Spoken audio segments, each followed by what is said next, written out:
Hey, good day, all. Welcome to the Common Good Podcast. I'm Doug Pagitt, and today really excited to be talking with John Pavlovitz. It is June 16th, and if you're a regular here on the stream, you know what we like to do. We like to have conversations about how faith, hope, and love and other good things can make our world a better place. So super excited to have you here. If you're in the comments, please make yourself known. Say hello to John. Tell us where you're coming from, what you're up to in the world today.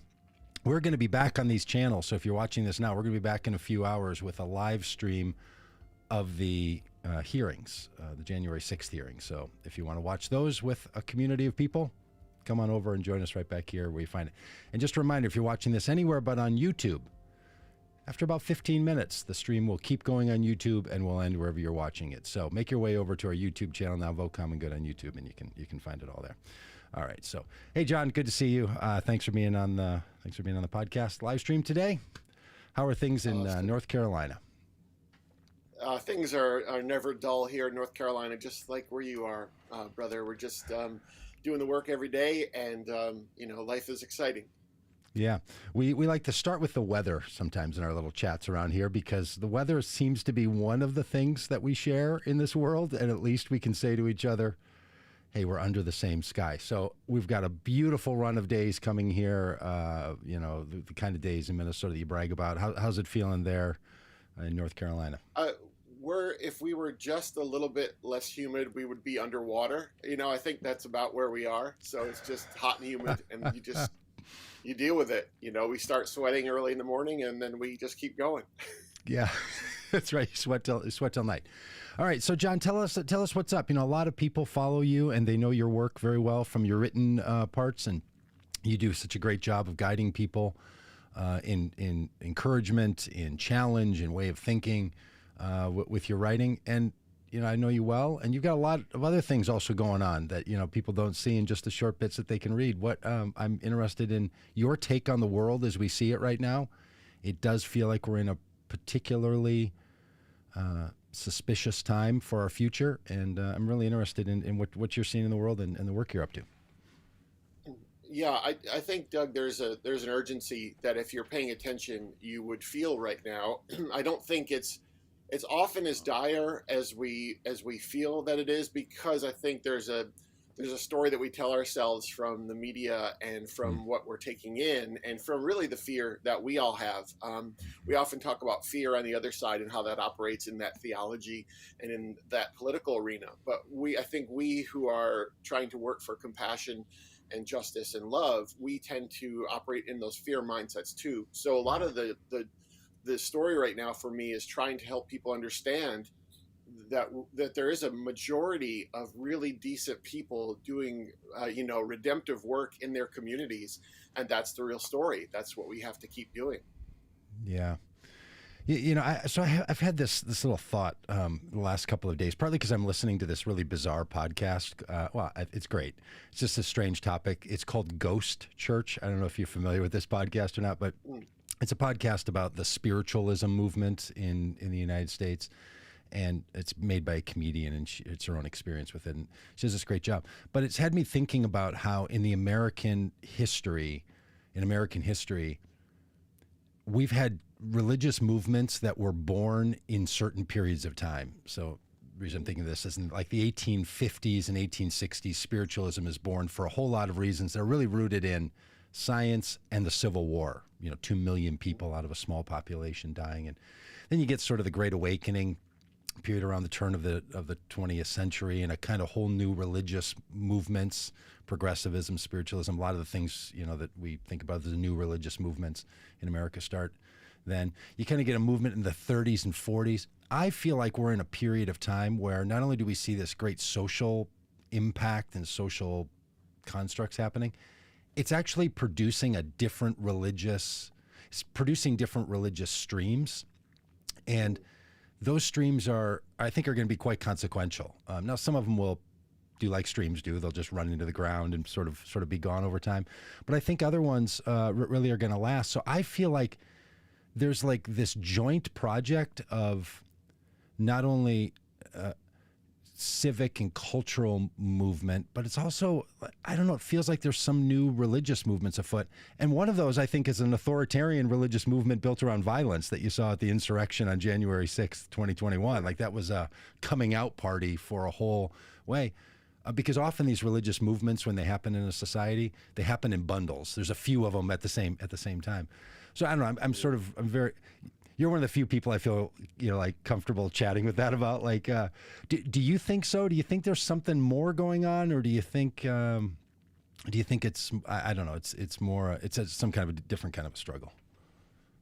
Well, I think that strain that you're talking about that we saw manifested on January 6th has given people a clear measuring point by which to say, okay, I'm a spiritual person, but there's no way I'm going to be involved in that. And so there's almost an antithetical position of spirituality that's developing. And it's interesting because it's people of faith and yet people who are not raised in religious worldview. I think I call them the community of the convinced. They understand they don't want that ugly exclusionary expression of religion.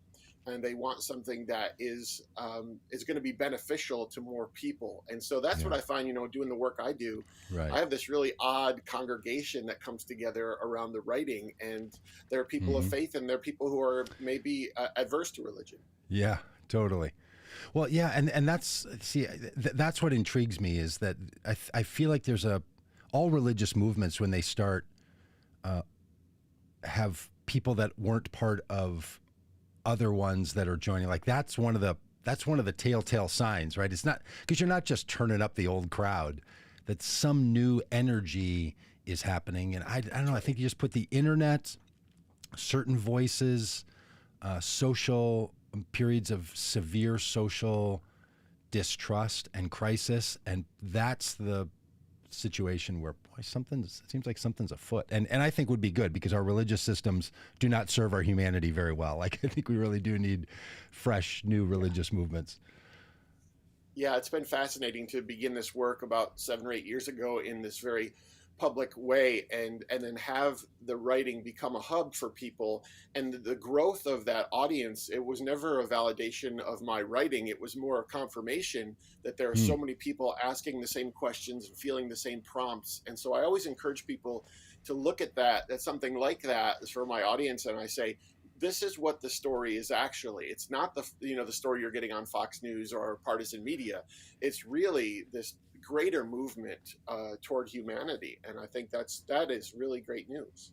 Yeah, so I feel like some of what's up in the world is that there's a movement built around human flourishing, right? Like what does it mean for humanity to flourish? And one of the concepts of this is deep empathy. That comes out in a lot of ways: deep listening, deep understanding, like there's kind of a deepening movement of spirituality and consciousness and life in our society, and that's something you're up to. Can you talk a bit about this work you're doing, with trying to create a greater sense of empathy and an empathic pathway forward? Yeah, for me, and growing up in the Christian tradition, I mean, that's the heart of what Jesus was doing. He was moving out of a place of deep compassion, and he was always burdened by the pain of others, and he confronted injustice, never to damage people who were doing the oppressing, but he was trying to protect people who were being oppressed. And I really wanted to press into that idea. We started an online network called Empathetic People, and it's really, again, religious, non-religious people who are saying, the caring for another human being, that the importance of another person's life has to be central to what we're doing here, or we're simply going through life in a selfish pattern. And so it's about those who are others centered. How do we do that without expiring early? How do we not become martyrs of our own hearts? Because doing this work, it's draining to be a person of empathy right now. It's almost hard to keep up with the amount of grief that you have to sustain, the amount of suffering that you have to bear. And so we're trying to have community be the place where we restore ourselves for that. So talk a bit about empathy for people that know the word, right? Because who doesn't know the word, empathy.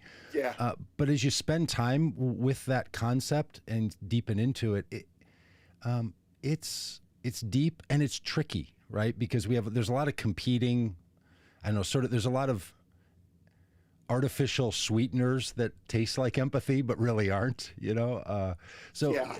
can you talk a bit about what empathy, what drives that for human beings, how it Yeah. functions in someone's life, and what this network is about?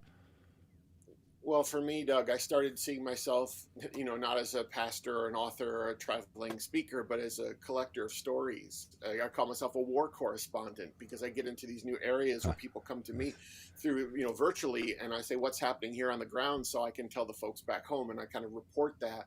And I think if you're a collector of stories and if you're curious, if you have this posture of curiosity about other people, you're going to realize there's more to learn about them than you know right now, even if you think you know them pretty well. And I think that posture of curiosity and the learning, the getting of the better story is going to make you might not like these people more, but you're going to understand them as fully complex human beings.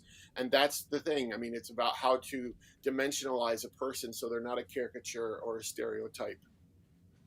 So talk about that, because you also engage, obviously, in the great social impacts of our day. You pay a lot of attention to the civic and political spaces that we find ourselves in. And for a lot of us, we want to be empathic people. We want to be curious about what drives someone else. We want the best interest of another to be our agenda in the world. And sometimes that feels really hard to do when the stakes can feel so high and when the threat to people's well-being is so challenged. How do you help people think about, being deeply empathic and curious and others focused when they often feel that those people's views and ways of living threaten something really valuable to them? Yeah, I mean, that's a tension that empathetic people are always going to be living in between, I think, their relationships and their convictions. That's the heart of it right now for me, is that we all have people in our lives who we know we love deeply, and yet what they believe or what they profess or what they're doing it runs counter to what we believe our working morality is.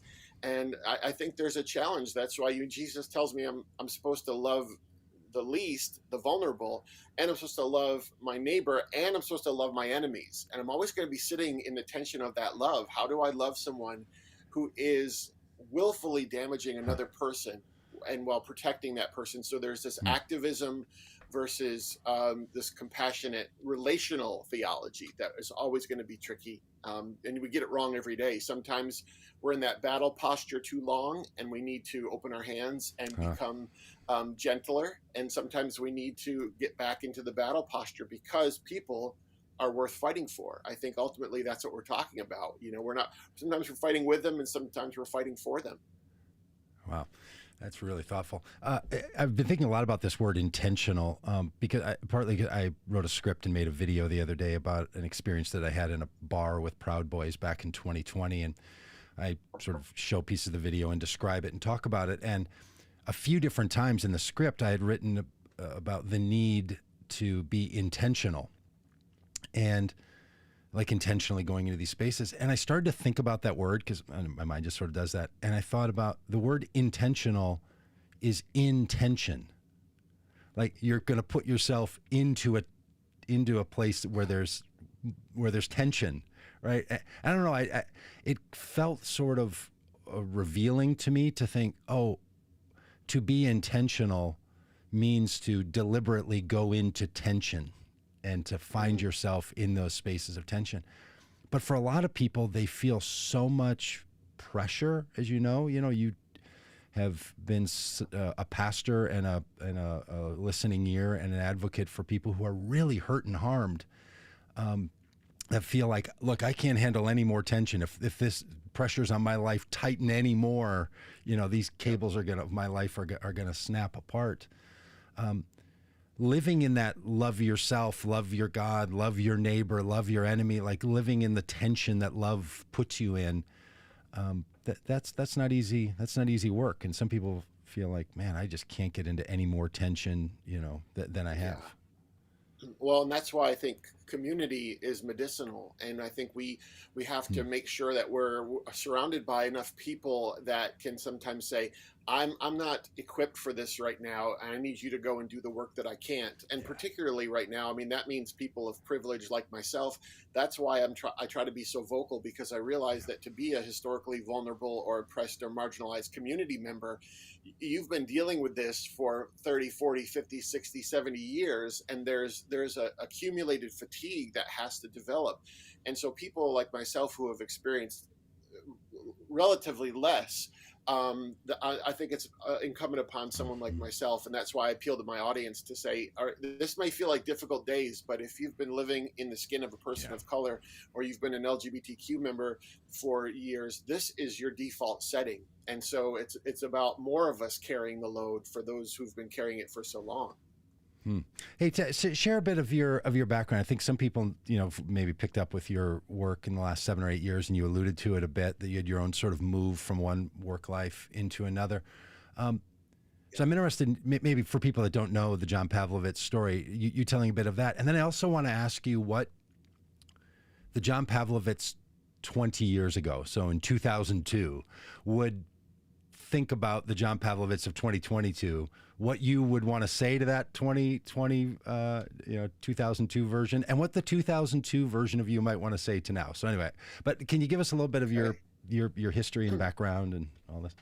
Sure, man. Yeah, I talk to myself all the time, so this will be great. I was raised I was raised Roman Catholic, and really had a strong sense of God for most of my early life, but it was one that was, this loving and yet God I'm afraid of, and kind of drifted from that in college up until the point where I just kind of left organized religion altogether, and was drawn back into the church when my then fiance and I were about to get married, and we found this little country Methodist church where the female pastor, and we just felt like a lot of the things that we were missing in organized religion up until that point were present, and just a small group of people just trying to live out this stuff, and ended up volunteering for that church, and then working as a part-time youth leader, and then got offered a full-time position, and left my career as an art director to enter ministry full-time about 25 years ago, and worked my way up into the mega churches, and then realized when I got there, I'm not sure I believe all this stuff, and what do I do now? And so the short story is I, preached myself out of a job, and have found myself in this kind of much wider space with much more freedom to speak explicitly in matters of race and sexuality and justice. So that's where I am. And so, the person I was 20 years ago, Doug, I would be thinking, why are you talking to that guy? He's one of those weird progressives. Maybe I wouldn't think that, but I would have been told that by my pastor and some of our church staff, because I can remember wanting to go to Wild Goose. I was like looking at the Wild Goose Festival. Many of you don't know, it's in kind of art, music, spirituality. It's kind of like Woodstock with, with church. And so I was looking at this thing going, wow, this actually looks like something I'd be curious about. And I remember my pastor walked in and goes, you don't want to go there. And so I didn't go there. But then 4 or 5 years later, I'm speaking there. And so that's how my life, I would have said, hey, hang on tight, because you're going to get to that wider space. Yeah. And look, a lot of us have been, have gone through similar paths, right? Where the people that we were warned about become the people that you're then journeying with.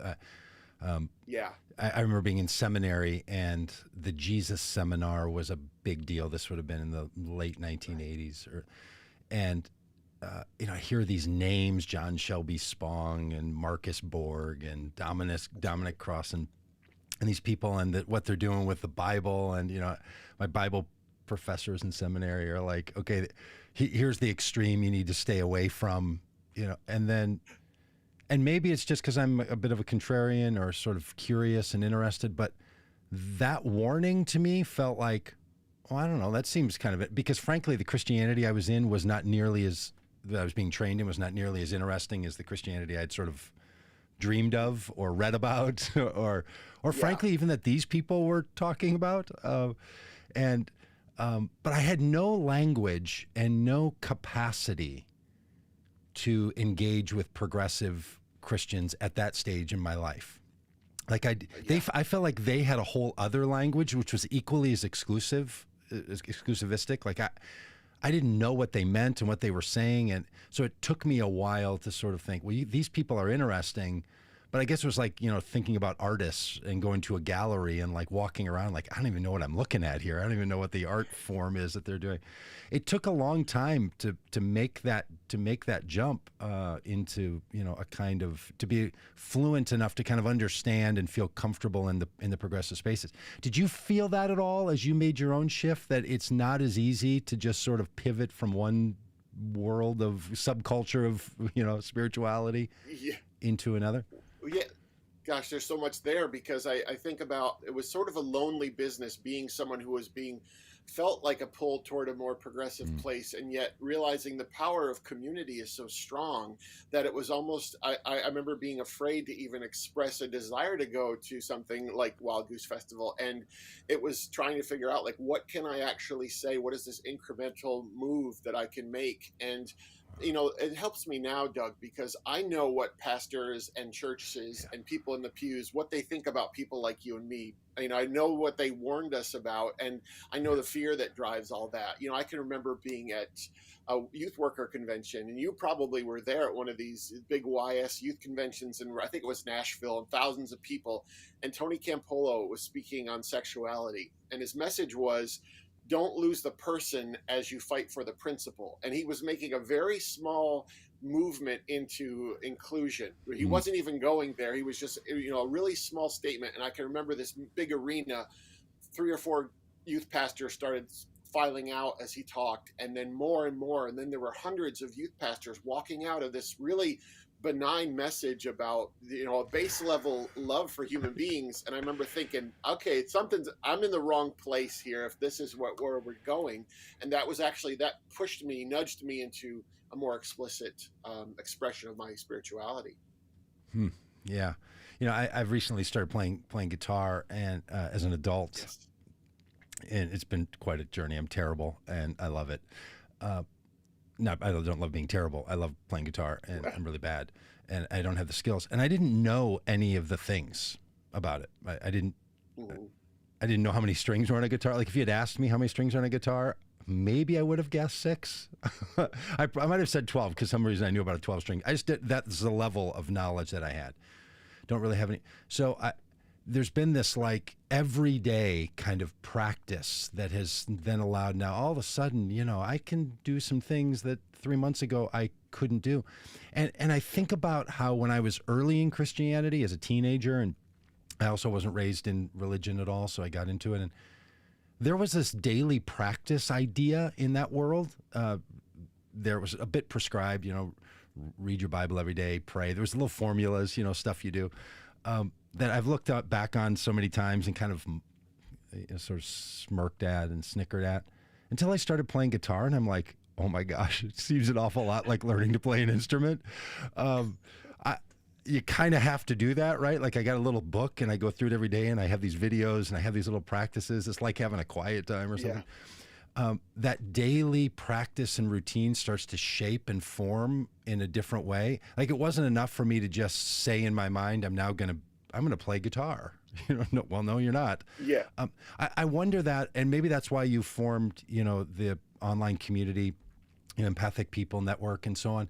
It seems like, just as human beings, to develop new capacities and ways of being, that some of those like daily practices and engagements are super important. And it feels like in the progressive Christian spaces that I'm in now, there's kind of less of that being encouraged. My wife's a yoga instructor and does a lot of meditation and that kind of work. And so she does that stuff all the time, lots of daily practices. Yes. Do you have any thoughts about all that? Yeah, it reminds me of, I was talking about guitar to a group of students a couple weeks ago, and I was showing them the calluses on my fingertips and saying, there's a pain involved in this learning of something new, and there's a discipline, and it's acquired over time. It's not though you decide I'm going to be loving or empathetic or wise, and you simply are, and because you're having to unlearn a lot of things that you knew, and you're having to acquire a new knowledge base. And I think that daily practice is important. The community community and things like that. I mean, that's what good spiritual community should be doing at any level. Right. It's taking you from where you are to a place of discomfort, or to a place of newness. And you should never be quite settled where you are, because if you are, then you're just gonna, I've played guitar for 40 years, but I'm still as good as I was 26 years ago. I have not progressed. I cannot get further. But having said that, I still try to figure out how to get these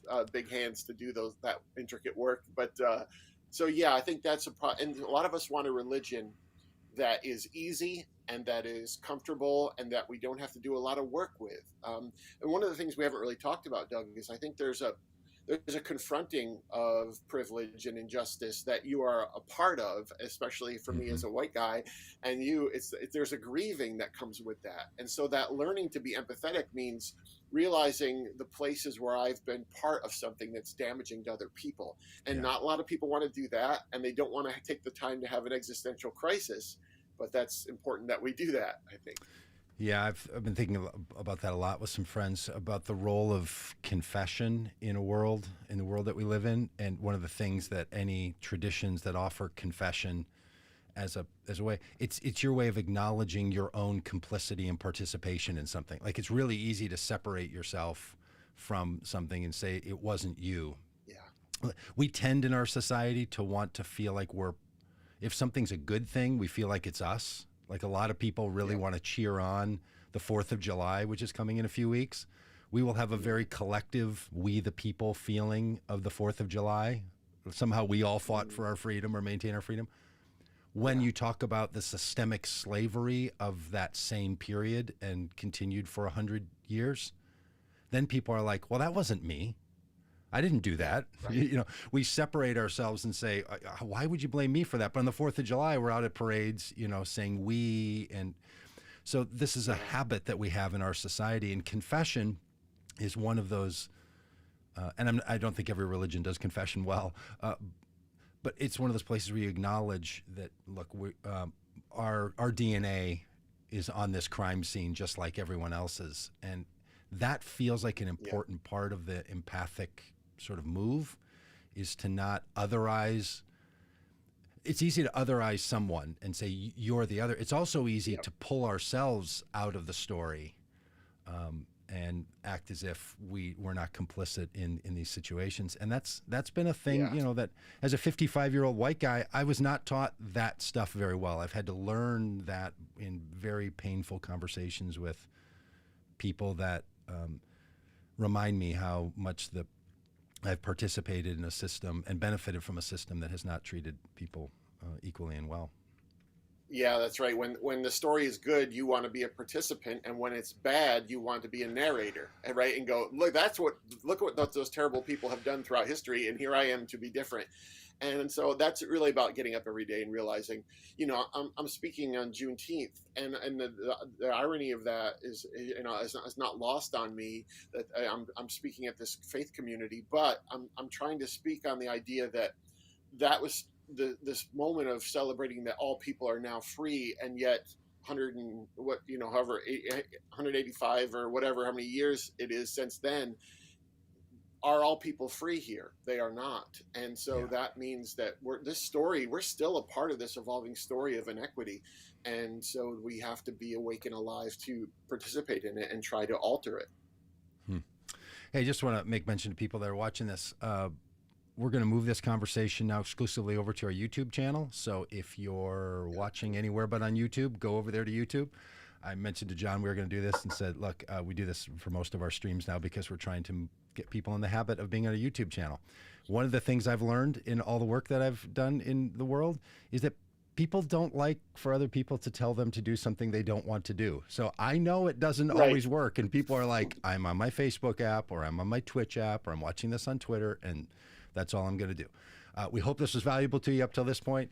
I know you don't like to do something you didn't do before, but we'd like you in the Vote Common Good conversation world to sort of habitualize life on our YouTube channel for all kinds of reasons that I'd be glad to talk to you about later. So if and when this disappears or stops, it's going to continue over there on the YouTube channel. All right, so John, I'm going to ask you some questions, and I'm going to be looking away, poking buttons on the screen, sitting right over there. All right. Excellent. If people participate, want to participate in the Empathic People Network, talk a little bit about what they'll experience and what that looks like, and how they get engaged. Sure. Yeah, you can go to empatheticpeople.com to just get there and try it out. And it's really, I mean, we've got great conversations happening. We have live gatherings that happen all throughout the week. We've got special events with guest speakers, and there are written pieces. There's creative arts that people from the network actually submit their channels to talk about grief and politics and sexuality. And so it's really just a place where you can have an expression of community virtually that is not bound by ads or trolls or bots, and it's really just a place where you don't have to worry about if you're posting and your aunt is going to read it or someone from your church.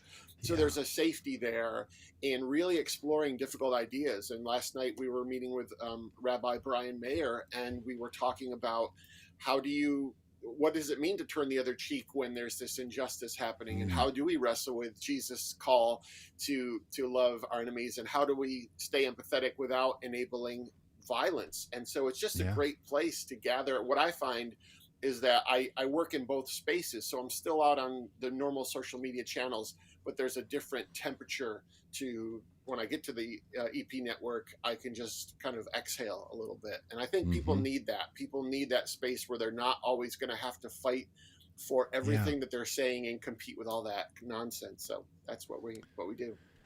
And, how often, like in the network, how often do people, are there live things like the conversation with the rabbi last night? How frequently does that happen? What's the schedule and all? Yeah, we've been up for about 6 weeks, so we're still feeling through what's best for the community. But right now we meet sort of live with a guest every other Wednesday night, and then I'm on every day just doing like pop-ins, and we'll do some Q&As. And then we're developing now a gathering that is going to be a church, but not church, weekly gathering where, we come together for sharing of knowledge and stories. And, right now it's a matter of kind of feeling what's the best for the community. Do people still want to meet on a Sunday morning when they have the option to meet on a Thursday night? Probably not. So we're working through that. And then, so it's a great, and what I love about it is it's not about, hey, here's John Pavlovitz's thing and he's gonna do all this. It's, I won't log in for a couple hours and I'll just look and see the conversations that are happening and people sharing their stories. And that's what we want. I wanted to have a place where the people who gather around the blog can have a deeper expression of community, and it's not dependent on me. It's just hosted by me. Well, it's really great. So on what we have on the screen here for those who are watching this on the live stream, the welcome to the Empathic People Network, a safe place for kind humans. Your turn of a phrase is so fabulous. And then it says choose a plan. Talk about that. What does that mean, choose a plan? There's different ways people can be involved for different levels of involvement or cost, or what is the choose a plan part? Yeah, the way it works is people can join for free for 30 days and try it out and see how it feels. And then we ask people to give $4.99 a month for all the upkeep and administration and all the guest speakers. But if they can't, then they can ask us for a scholarship and we can put them in for free. Or if they're able to give more in a certain month, they can. So it's really, we don't want anyone to not be able to do it because of finances, but we also know there's a practical cost to doing the things that we're doing and to creating this space. It's not just a click of a button. So that's how it works. But everyone gets in for 30 days for free, and then if they want to keep going for free, they can, or they can contribute, and then we can do more with the network. Well, really great. I'm so glad you're up to that. Okay, your book came out this year, so you're still in If God is Love, Don't Be a Jerk book. How's that going, and what have you learned about the power of those stories and that book now that it's landed in people's lives and they've reflected it back to you? Yeah, actually, the book came out in November. Actually September, but it came out right before I had brain surgery, and in October, on October 1st, and the book came out 3 days before that. So really that big time of just letting a book, helping a book get into the world, I was in the hospital and in the ICU. But for me, it was just so heartening to see people embrace it. And I asked my readers and followers, I said, if you could help propel this book into the world, it would mean a lot to me. And they did. And it's just been really gratifying to see over the past 7 or 8 months the life that book has taken on, and it's exceeded what I thought it would be. And so I think people are leaning into what I love about it is people are saying, I've shared this book with someone who hates you, and they don't hate you as much after they've read it. If they've gotten past the cover. But yeah. I think it was a stretching for me. It was a really I started writing the book in January of 2020. And so everything kind of turned upside down here. And I realized a couple months in, hey, I can't write the book that I was going to write, and was going to give it up, and went to my publisher. And I said, I really can't write the book that I told you I would write, 6 months ago. And they basically said, what book could you write? And so I leaned into all that was happening in America, into the pandemic, into the Black Lives Matter movement, and in the election, and all that exposed about our hateful theology and politics. And it's just been, I'm grateful for having written the book and having people receive it. Yeah.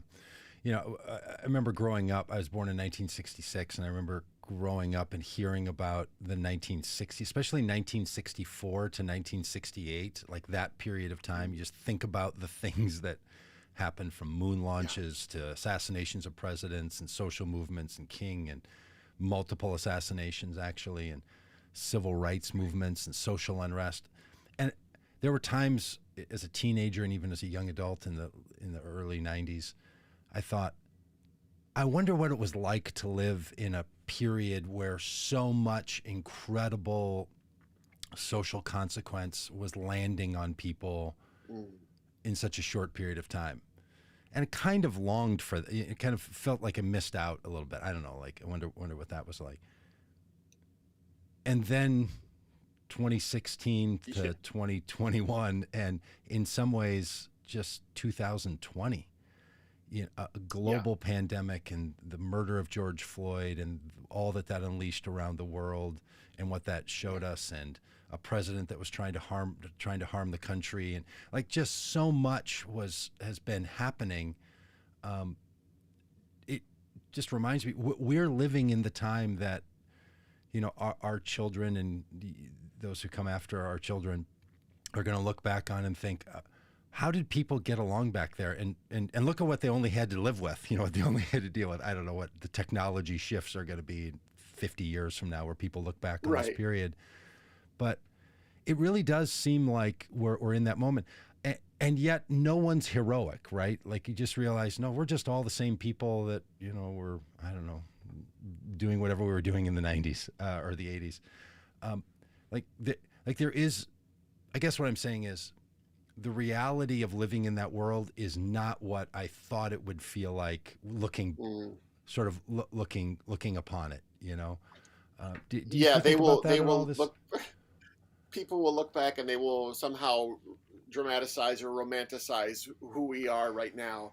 And really the reality is, I was searching online desperately for toilet paper for, weeks on end, trying to find toilet paper. And I found a box through like a commercial supplier of like 100 rolls of toilet paper. And I remember that was like my proudest moment, because I put online, anyone in our neighborhood need toilet paper, and I went delivering. I was like the toilet paper fairy. And is that going to make a movie? No, but it was like what I could do. And I think and that's the thing we don't talk about a lot, is that I think many of us, we thought when the election was over in 2020, that we could exhale and there would be sort of a period of normalcy and rest. And then January 6th happens, and then everything since then, it's like people who are working for justice and love and compassion, they haven't got a chance to even stop and grieve everything that happened before, or to really just rest. And so I think we've been in this relentless urgency that is taking its toll. And so that's why people are checking out. It's why people are saying, I can't fight anymore. Yeah. And that's why we need to be there to say, no, let's restore ourselves for the fight, because you stopping now is not the goal. No one in the past has stopped. That's why we're here. So that's where we are. So I spend a lot of time thinking about politics and the role of faith voters in politics. You commentate on issues around politics and embed yourself in politics. How are you feeling about politics these days? I mean, I've got a mixed emotion myself. I gotta go through the ebbs and flows of it. What's John thinking about the political realities that we find ourselves in? Gosh, I don't think, Doug, that I tend to not separate those worlds. I've always thought that the political was just this very public expression of my personal morality and my convictions, and we work that out in community, and that looks like politics. So I tend to feel as encouraged about it as I feel about anything, that there is a power when we are able to gather in this community and express something for the common good, and there's a power in expressing something that pushes against it. It's that arc of the moral universe, and we are trying to bend it together, and politics is one of the ways that we do that. And so it's not an evil, it's a tool, and so good people need to use it and wisely, and then it becomes just another way to kind of perpetuate humanity. I was looking at your Twitter feed today, and your banner. I think it was on Twitter. I was deep in the John Pavlovitz world in the last couple of days. I think that's where it was. It said, "It's the guns," or something like that. It's the guns, damn it, or something like that. Right? Yeah. It's the damn guns. Which I very much feel that way. Like I just cannot seem to let go of this idea. Like our political system won't actually solve a problem that is harming so many people, and it's guns and gun culture and just a whole to do. And then you see that maybe this week you're going to hear something from the Senate that they're going to make a move on a very important, but not the point. It's like and it feels to me. Well, I won't say what it feels to me. It's something that it's going to be important. They're going to do something about red flag laws and try to encourage states. They're going to do something about some background checks, and they're going to do something about something. But it's not the thing that really is going to solve the problem. But that's what we can get in our politics. Like that's as far as it can go, And there's that reality you just keep running into, right? Like that part of our collective system, the elected officials enacting laws, can only go so far, and then we're stuck with wherever we are. And I don't know. There's times where it feels great. You think, boy, when same-sex marriage was legalized, it was like, look at the power of what you can do with really good law. Roe versus Wade's going to be overturned. We're going to say, look at the destructive power. I'm going to say, look at the destructive power. People on the other side are going to say, well, finally, we've done it. A law can have great power. But boy, those are really rare, those moments where it has that kind of consequence. The rest of it just seems like, are you kidding me? That's the best we got. And so a lot of people that are in the political spaces, Well, I was speaking in Florida last week, and there was a panel of students and adults, and these were activists who were in Florida fighting for LGBTQ equality in their schools. And one of the young people, she pointed to all these people in a church, and she said, this is not a political thing. She's like, you did this. She said, your religion fed into this political system, and you've enabled all the things that happen, so you need to begin there. Now, of course, everyone in the church was like, whoa, but I think the truth is that, politics is this one aspect of our lives, but then we've had these other areas where we can do tremendous amount of work to make sure that we have a more just society. And so we can't be dependent on politics. We simply have to wield politics as we can.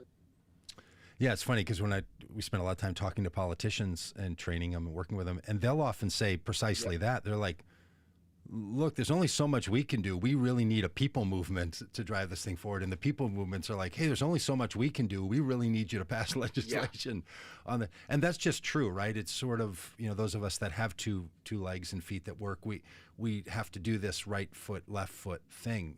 People that don't have two and have a prosthesis or something else, they find another way, right? It's some other aid to do it. But we have to have that sort of move to get any movement. You have to have both of these sides, and they're both insufficient, and maybe even together they're insufficient sometimes for what we really want. Like, I don't know, in the religious world I used to be in, one of the transitional kind of spaces I was in between the kind of evangelicalism that I was surrounded by that didn't care about things that I wanted to care about, to getting to here where now I care about some more things that I think you should care about, was this theology of, it's hard to remember what this is, the already and not yet. Do you remember this theory? Right. This the kingdom of God has this the thing that already exists and the thing that's not yet, yep. And that you live in that right. in that reality. That was super helpful to like kind of break the binaries of this or that. Like, well, I heard Raphael Warnock, the pastor from Ebenezer Baptist Church, and also the senator from Georgia, say, there were 2 days, the day on January 5th when he and John Ossoff were elected, which he thought really said something beautiful about the state of Georgia and America, that a black man and a person of Jewish heritage would be elected in Georgia as senators. That was January 5th, 2021, that election. And then there's January 6th when the insurrection took place. And he said both of those are America. And we have to decide, do we want to be January 5th people or January 6th people? And so there it is, right? That sort of already and not yet notion. That's right. That seems helpful. Yeah. I've sort of left that behind for some reason. I don't know why. It just feels like vestiges of an old religious narrative in my head. But there seems like there's something there. Yeah. I think it's easy to, and I often look at November, for example, and say that's a pretty, hard dividing line between what might be possible and what might not be possible afterwards. But in general terms, I think we're always becoming a certain type of nation. So you're right. The 5th of January and the 6th felt very different. And so what's the narrative in our heads about who we are? Or when marriage equality was passed, people say, oh my gosh, it was only a couple of years ago. Look how terrible things have gotten in such a short time. Maybe that's true, but then maybe as quickly it can turn around depending on how involved we want to get in our churches and our politics. And if we actually want to work, the majority can do amazing things. I think if we're up to it. Yeah. It's really a question whether we're up to it, right? And who's the we? Who's the we and we the people in this country is a really interesting question. Who's the we that are up for it? Yeah. Hey, couple of comments from people in the broadcast. One I was going to say, Mike is now over on the YouTube channel and says, hey, how does this new format work? No, Mike, the comments that you've made on the Facebook channel don't come over, but I do see them, so I can pop them up on the screen, but they don't show up. So your best bet is to just start in YouTube and finish in YouTube and be there all the way. There's just a few, and people just saying, nice things like thanks for the great conversation, and I just wanted you to see if you want to say something more about Ray's comment here, that he says transformation takes hard work, transaction is easy. I think he's really getting at something. A lot of people have been taught a very transactional religion. You kind of if-then rules about God. If you do this, then it's like when I was learning to code in the 1980s in high school, you'd write if-then statements. A lot of people have just structured their life around code-like language.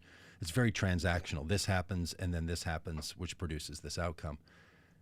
Ray is suggesting that transformation is something else. Then that's not just transaction or even change, frankly. I mean, transformation is something different than just switch or change. Do you have thoughts about the power of transformation as it compares to other things? I think that speaks to the small incremental decisions you make every day, that's how transformation happens. My journey to a more progressive faith didn't happen in a conversation. It happened over decades. And I think that's the problem, is that most of us we want the immediate result. And we want, people, I used to be a personal trainer, and people would say, I'd say, what are your goals? They say, I want to lose 40 pounds. And I'd say, well, we're not going to do that. You're going to start working healthy today, and you're going to do that every day for a long time, and then we'll see what your body yields. And I think a lot of us don't want to do that work. And that's why the people who aren't watching this should be the ones watching this. So if you are watching, share it with other people so that they can get some new information into their heads, because that's a lot of the story here, I think. Yeah. I was thinking about when you told your story of, when you're engaged and you start looking for a church, and how you got back into spirituality. You find this little country church, and you just mentioned there was a female pastor, a woman pastor at that little Methodist church. And yeah, it just reminds me of it reinforces the idea of all the times where there's an exceptional person. Not that they're different from everyone else, but they're your exception. They're the one that to you says there's another way, right? They're this other path. So often when people tell their stories of transformation, there's somebody in that picture, right? We don't always even say it, but in your mind, our minds, we start listing it out, this great cloud of witnesses that sort of surrounded us as we made our way down this path. That seems really important, that we find these journey guides. We find these co-travelers that walk this path with us and lead the way. Well, and the thing about it was, Doug, I called I did something very spiritual. I went into the Yellow Pages to look for churches and to get married in. And many of them, you had to be a member, or you had to be there a certain amount of time. And this pastor said, well, why don't you come down and see what we're about? And then if you have a good experience, we can talk more. And I still have the Post-it note with her name and the time and the date on there. And that was a pivot point moment for my life. And I didn't know it at the time, and she didn't know it. She wasn't saying, oh, well, I'm bringing him into this place of, revelation or transformation. And that's the thing. We get to show up in people's lives and be in that space and time. And we don't know what's going to happen after that. So we do our best to, be a positive pivot point. Right. And any person of any influence doesn't get to control how that works. That's not how it goes, right? I know there's all this talk about being influencers or whatever. An influencer is not a self-chosen role. You don't decide to be. Other people decide, by happenstance if you're an influencer. That's interesting to hear you describe, though, that you looked in the Yellow Pages, found that church, and then that went and changed. When I tell my own story of this, I didn't grow up in religion. I went to this Christian college where I only knew about it because they recruited me to play basketball there, and so I went there to play basketball, and then found out that it was a Christian college, and just didn't know the whole Christian subculture or church or anything. I only had my own sort of spiritual experience of Christianity. So they said, hey, if you become a member of this church, or if you're a member of a church in this denomination, you get some amount of money, $800 a year or something, scholarship as a church member. I'm like, seriously?